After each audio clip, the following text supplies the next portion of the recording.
بسم اللہ الرحمن الرحیم۔ ایک روز شہر کے باہر تربیت کے کھلے میدان میں ولید پتریلی زمین پر بیٹھا ہوا تھا۔ اس کے دائیں بائیں عمروس اور ناطور بیٹھے ہوئے تھے اور ارد گرد کئی ایک چھوٹے جرنیل زمین پر بیٹھے سستا رہے تھے۔ اصل میں وہ تربیت کے اوقات میں وقفے اور آرام کا وقت تھا، اور زیر تربیت لشکر بھی میدان کے کناروں پر پھیلا ہوا آرام کر رہا تھا۔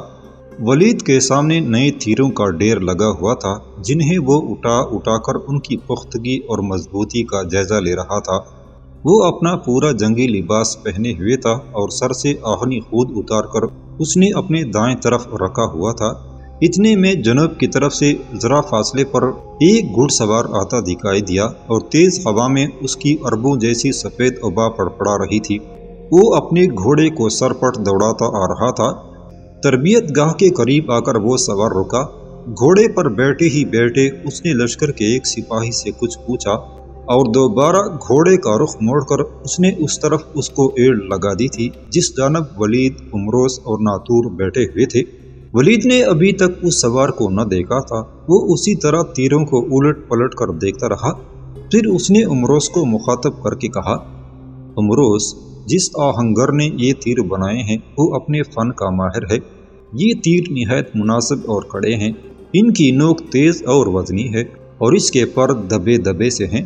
یہ جس قسم کی بھی کمان سے چھوڑے جائیں دور تک مار کر سکتے ہیں۔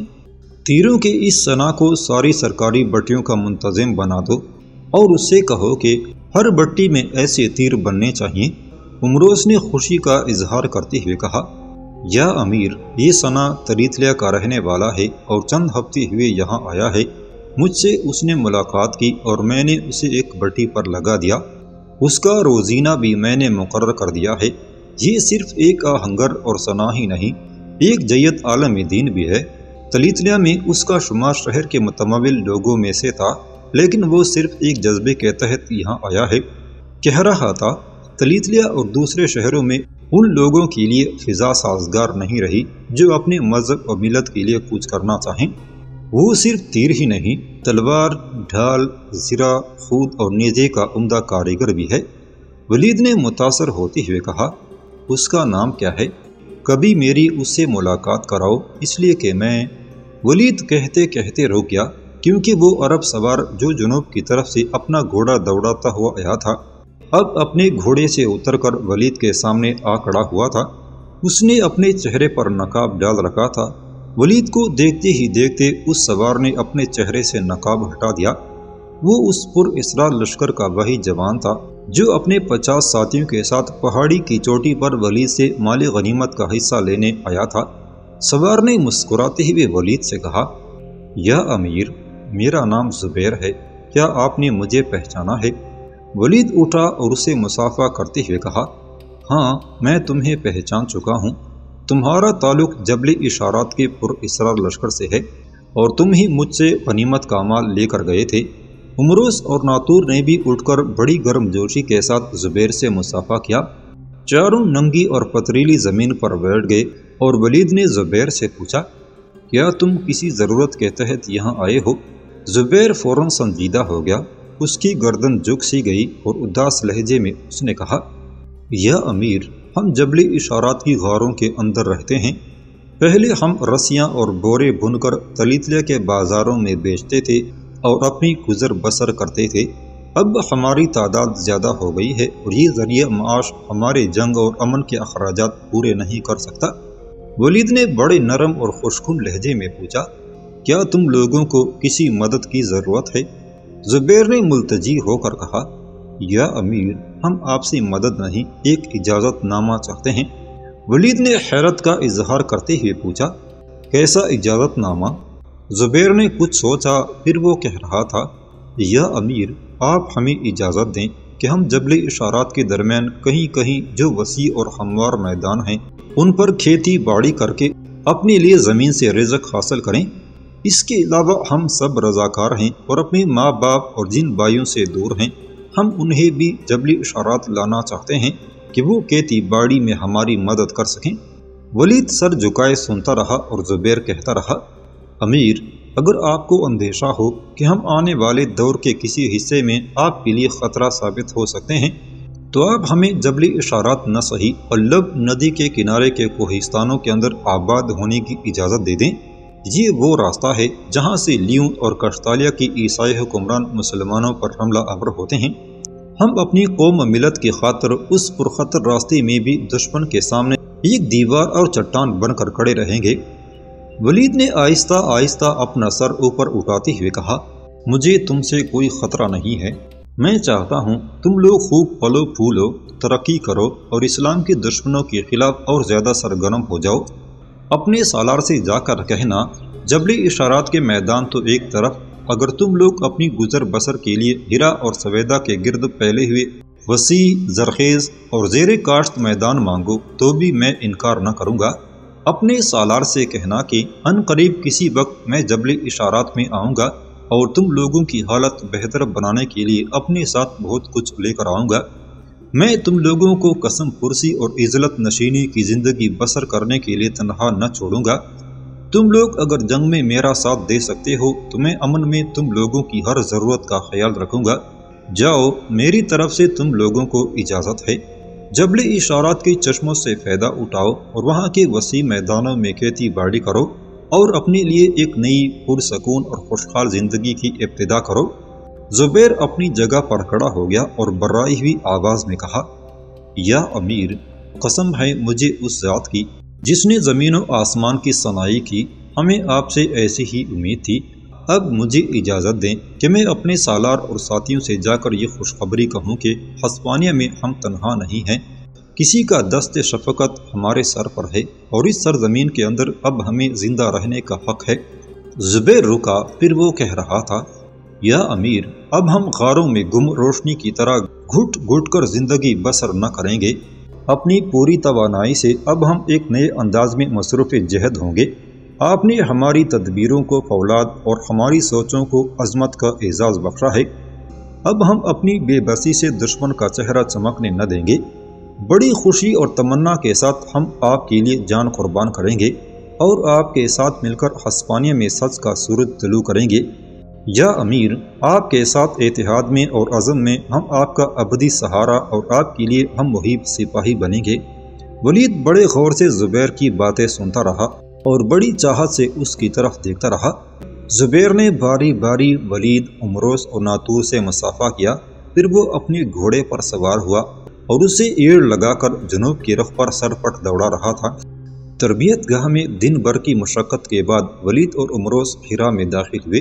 وہ اپنے گھوڑوں پر سوار تھے اور ان کے پیچھے ناتور بن بدر تھا، جبکہ وہ لشکر جسے وہ دن بھر تربیت دیتے رہے تھے ذرا فاصلے پر ان تینوں کے پیچھے پیچھے آ رہا تھا۔ جب وہ اپنے فوجی مستقر میں داخل ہوئے تو عمروس نے ولید کی طرف دیکھتے ہوئے پوچھا، کیا آپ اس ثنا سے ملیں گے جس کے بنائے ہوئے تیر آج آپ کو دکھائے گئے ہیں اور جس سے ملنے کی آپ نے خواہش کی تھی؟ ولید نے آمادگی کا اظہار کرتے ہوئے کہا، ہاں، میں اسے ضرور ملوں گا۔ وہ کس بٹی پر کام کر رہا تھا؟ عمروس نے ہاتھ سے دائیں طرف اشارہ کرتے ہوئے کہا، تو پھر اس طرف آئیے، وہ مستقر کی دائیں طرف جو بٹیاں ہیں ان میں سے ایک پر کام کرتا ہے۔ ولید نے مڑ کر ناتور سے کہا، ناتور، سپاہیوں سے کہو اب وہ آرام کریں، تم بھی گھر جاؤ، ہم دونوں بھی اس ثنا سے مل کر گھر چلے جائیں گے۔ ناتور واپس مڑ کر لشکر کو احکام جاری کرنے لگا۔ ولید اور عمروس آگے بڑھ گئے تھے۔ سپاہیوں کی رہائش کے لیے بنی ہوئی لمبی لمبی پتھر کی عمارتوں کے بیچوں بیچ سے گزرتے ہوئے وہ اس جانب بڑھے جہاں دفاع کا سامان تیار کرنے والی بھٹیوں کا ایک طویل سلسلہ تھا۔ ایک بھٹی کے سامنے عمروس نے گھوڑا روکا اور نیچے اتر گیا۔ ولید بھی اپنے گھوڑے سے کود گیا تھا اور دونوں ایک بھٹی کے اندر داخل ہوئے۔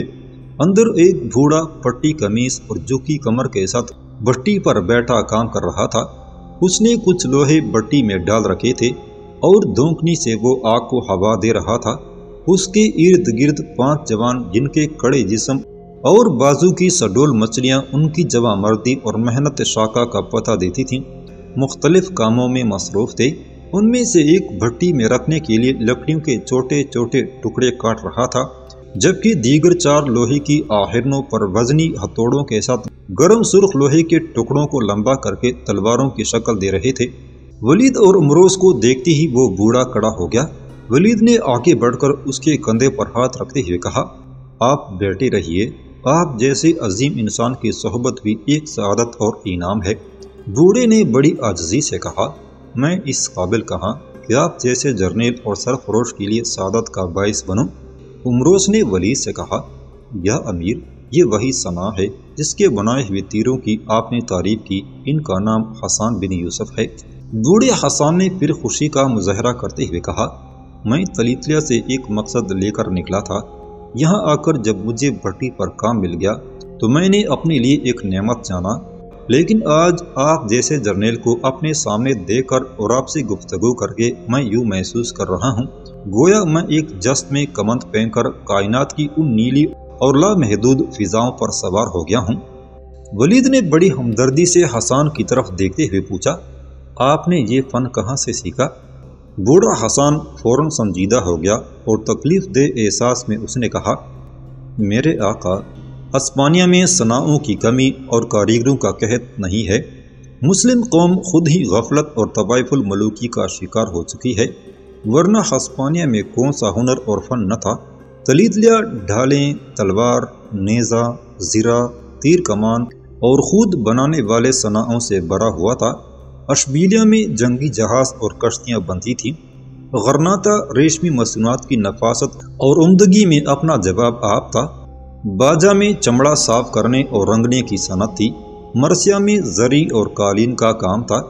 مدینہ شزونہ میں کالی مٹی کے برتنوں اور بطلیوس میں کوزہ گری اور لکڑی کا کام کرنے کے ماہر تھے۔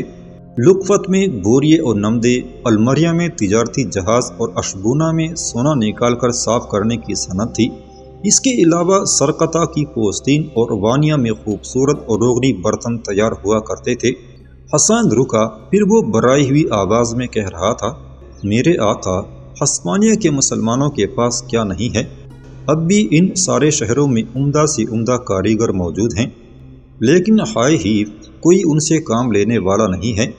میں خوش قسمت ہوں کہ گھٹن اور مایوسی کے ماحول سے نکل کر ایسی جگہ آ گیا ہوں جہاں سعی، جہد، جستجو، کشمکش اور قدردانی ہے۔ حسان خاموش ہوا تو ولید نے کہا، کیا آپ کی طرح آپ کے لڑکے بھی اس فن میں پختہ نہیں ہیں؟ حسان نے بجھی آواز اور بکھرے ہوئے لہجے میں کہا، یا امیر، میری پہلی بیوی بانجھ تھی اور 40 برس کی عمر میں مر گئی تھی۔ دوسری شادی میں نے عمر کے آخری حصے میں کی تھی۔ اس بیوی سے 2 لڑکے اور 1 لڑکی ہے۔ ابھی تینوں ہی نابالغ ہیں اور اس قابل نہیں ہے کہ زندگی کے میدان میں میرا ہاتھ بٹا سکیں۔ ولید نے امروز کو مخاطب کر کے کہا، امروز، حسان کی اجرت میں 1 درہم روزانہ کا اضافہ کر دو تاکہ یہ اپنے بچوں کے ساتھ ایک خوشحال اور پرسکون زندگی بسر کر سکے۔ حسان ولید کو مشکور نگاہوں سے دیکھتا رہ گیا۔ مرثیہ اور ناظر کا باپ لوکا سر جھکائے اپنی حویلی میں داخل ہوا تھا۔ اس کی چال بوجھل بوجھل اور گردن جھکی ہوئی تھی۔ لگتا تھا وہ کسی پریشانی اور الجھن میں مبتلا ہو گیا ہو۔ وہ سیدھا اس کمرے میں آیا جس میں مرثیہ اور ماظر تھیں۔ چند لمحوں تک وہ بڑی اجنبی اور خوفزدہ نگاہوں سے ان دونوں بہنوں کی طرف دیکھتا رہا۔ مرثیہ اور ماظر اپنے باپ کی اس حالت پر دہشت زدہ ہو گئی تھی۔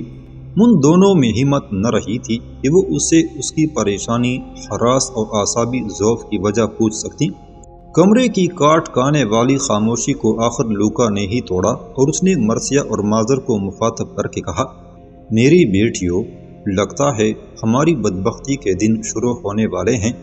محلے والے شک کرنے لگے ہیں کہ راہب مرکز کے قاتل ولید اور امروز نے ہمارے ہاں پناہ لی تھی۔ وہ ایسا اس بنا پر کہتے ہیں کہ اس روز ایک بڑا ریوڑ ہمارے گھر کے سامنے کس غرض سے رکا تھا اور ریوڑ کو ہانکنے والوں میں سے ایک کیوں ہماری حویلی کے اندر داخل ہوا تھا۔ سنو میری بچیوں، راہب مرکز کی جگہ کسی اور کو وسطی کلیسا کا راہب مقرر کرنے کے لیے لیون کا اسقف الوتیوس یہاں آیا ہے۔ میں اسے اچھی طرح جانتا ہوں۔ وہ تند مزاج اور خونی انسان ہے۔ وہ راہب مرکز کی موت کے متعلق ضرور تحقیقات کرے گا۔ اگر اس کے کانوں میں کسی نے یہ خبر ڈال دی کہ ہم نے قاتلوں کو پناہ دی تھی تو وہ ہم سب کو آگ میں ڈال دینے کا حکم دے دے گا۔ مرثیہ نے کانپتی ہوئی آواز میں پوچھا، وہ کب یہاں پہنچا ہے؟ لوکا نے لرزتے لرزتے کہا، آج صبح کسی وقت یہاں پہنچا ہے اور وسطی کلیسا کے اندر ہی ٹھہرا ہوا ہے۔ میں نے ارادہ کر لیا ہے کہ قبل اس کے کہ وہ مجھے بلائے میں خود ہی اس کے پاس جا کر اپنے گناہوں کا اقرار کر لوں گا اور کہوں گا کہ میں نے غلط فہمی میں ان دونوں کو پناہ دی تھی، اس لیے کہ وہ عیسائی لگتے تھے۔